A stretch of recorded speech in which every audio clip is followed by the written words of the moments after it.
a situação hoje na cidade de Batatais. Davi Florim, você está onde? Já vejo aí muita fumaça, resquícios de um incêndio devastador, meu amigo. Acredito você que é uma imagem que pouco acompanhamos, né, ao longo dessa carreira de jornalistas. Bom dia para você. Bom dia, Silmara. Bom dia a todos. Hoje a situação bem mais positiva do que ontem, mas ainda preocupante. Este ponto onde nós estamos é exatamente aquele que ontem estava sendo consumido pelo fogo durante a nossa participação ao vivo. Nós estávamos num ponto um pouco distante, pois não podíamos avançar em função do isolamento, em função da interdição realizada pelas autoridades, e aí nós cá estamos então nesta madeireira que foi um dos locais atingidos pelo fogo. Olha só, ainda está em brasa. O Breno vai mostrar para a gente aqueles eucaliptos, apenas o toco, né, o que restou dos eucaliptos, pois eles estão tombados para o lado de trás. Foram consumidos pelas chamas, aquelas labaredas um pouco maiores que as imagens mostram eram justamente aqui desses eucaliptos, e realmente tudo em chamas ainda, muita brasa por aqui, um prejuízo muito grande para o proprietário, segundo estimativas, um prejuízo de 2 milhões de reais, pois madeira de fato é algo um tanto oneroso, caro, e a gente observa aqui, essas madeiras que agora estão aqui, elas ficavam justamente naquele ponto, foram retiradas de forma urgente pelos trabalhadores, pelos funcionários, jogadas aqui, e ali do outro lado o Breno mostra o caminhão do Corpo de Bombeiros, a postos, pois eles sabem que o incêndio pode acontecer de novo. E aí a gente mostra o que ficou, realmente o que restou dessa madeireira, um dano tremendo.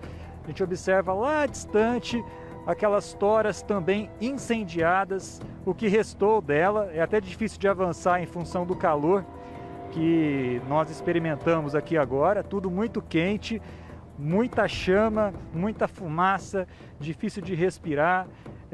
E lá ao fundo, o Breno mostra para a gente também, há uma propriedade, e houve durante aquele incêndio de grandes proporções um risco também, um temor em relação à vida dos animais. Há algumas vacas, alguns cavalos, e o temor de que algo pior acontecesse. Durante a manhã nós percorremos as ruas de Batatais e nós separamos algumas reportagens para o programa de hoje, e uma delas você acompanha agora. Uma cena de fim de mundo. As árvores ao lado do capim que estava seco foram atingidos de forma feroz pelo fogo que consumiu tudo em pouco tempo. Essas imagens são da região rural da cidade, que faz divisa com o perímetro urbano e é bastante próxima das casas. Neste ponto, inclusive, onde nós estamos, uma oficina mecânica que possui, inclusive, restos de automóveis, é o comércio de uma família que ganha a vida assim, não é mesmo? Totalmente consumida pelo fogo. A gente pode observar aqui várias estruturas de automóveis atingidos pelo fogo, que foi, como a gente disse, bastante agressivo. Restos de calota de automóveis também derretidas, e um prejuízo de fato que causa um incômodo para o empresário, que teve um prejuízo de 10 mil reais. Um prejuízo e tanto que, claro, poderia, segundo ele, ser evitado caso a prevenção tivesse sido feita. Um rastro de destruição. Nós vamos conversar agora com essa empresária também aqui do setor. Situação difícil, né? Difícil. Bom dia a todos, bom dia a vocês também do SBT. Uma situação complicada, mas eu já encaro de uma forma diferente. A nossa região está passando por um período muito difícil de seca, uma seca grande, com mato, plantação ao redor da cidade inteira. Isso foi um desastre, né? Foi um desastre, não tem culpado. O fogo começou lá do lado da rodovia, indo para Ribeirão, e com o vento veio trazendo para cá. Aí acabou queimando tudo aqui, o que vocês estão vendo, árvores, o fogo numa altura. A sorte que aqui as pessoas são generosas, então foi chegando gente, tirando os carros de dentro da oficina, limpando tudo para fora para não pegar fogo e a coisa se tornar um incêndio maior, né? Inclusive vocês trabalhavam num carro aqui na oficina e o medo foi que o mesmo, que é um veículo de um cliente, fosse atingido. Sim, com certeza, tem vários carros aqui de clientes. E é o que eu te expliquei, foi chegando gente, ajudando a tirar tudo para fora. Se não fosse a generosidade da população vizinha aqui, a coisa poderia ter sido bem maior. Inclusive o nosso vizinho aqui, o Israel, que tem oficina de radiadores, ele enchia a caixa dele com uma mangueirona, vinha jogando água para acalmar o fogo aqui, para não vir para o lado do barracão. Uma cena de terror mesmo. Uma cena de terror, eu nunca vi. Nós nunca vimos em Batatais o que está acontecendo agora nesses últimos dias.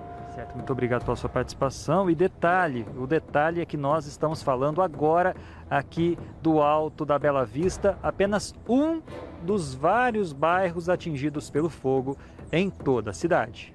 É devastador, hein? Ouvir esse depoimento dessa empresária, como também o que o Davi abriu a reportagem de hoje, falando de uma madeireira, o prejuízo de mais de 2 milhões de reais. É uma tragédia ambiental que aconteceu ontem na cidade de Batatais. Começou o fogo aí por volta de 10h30, 11 horas da manhã, e nós já registrávamos aqui ao vivo e muita gente falando, olha, Silmara, que assustador. As imagens são estarrecedoras, viu? Muitos animais queimados, cavalos, vacas, um prejuízo aí para muitos empresários, agricultores dessa região. Começou numa usina e foi tomando todas as matas ali, né, no entorno dessa usina, porque o fogo com o vento, pessoal, e esse tempo seco, infelizmente se alastra muito rápido, né? E vai atingindo e tomando conta de tudo. Para vocês terem uma noção dessa empresa, olha só os veículos totalmente carbonizados, aquela madeireira também, o prejuízo, e a população que mora, as casas, residências ali às margens dessas matas, foi assustador, porque o fogo, as chamas, cada vez tomando uma proporção maior e chegando cada vez mais perto. E aí é que entra uma coisa muito importante. Apesar da tragédia ambiental, apesar dos prejuízos, vocês veem o depoimento de quem viveu, né, as duras penas, o que Batatais presenciou ontem, que é a solidariedade, é um ajudando o outro. Essa empresária disse, olha, o meu vizinho aqui pegava, né, uma caixa d'água, enchia e jogava para tentar conter. São as pessoas ajudando as pessoas. O que nós temos de melhor nesse nosso país é o brasileiro. É isso que nos dá esperança, é isso que soluciona qualquer tipo de problema. Somos nós mesmos. Está tudo nas nossas mãos, né? O cuidado em jogar uma bituca de cigarro, o cuidado ao descartar o material que pode dar princípio a um incêndio como esse, não se sabe ainda. As causas estão sendo apuradas, mas é uma tragédia, gente. É uma tragédia que poderia ter sido muito pior se não fosse a boa vontade, a agilidade dos bombeiros, de todas as brigadas, de todas as pessoas envolvidas para conter as chamas, viu?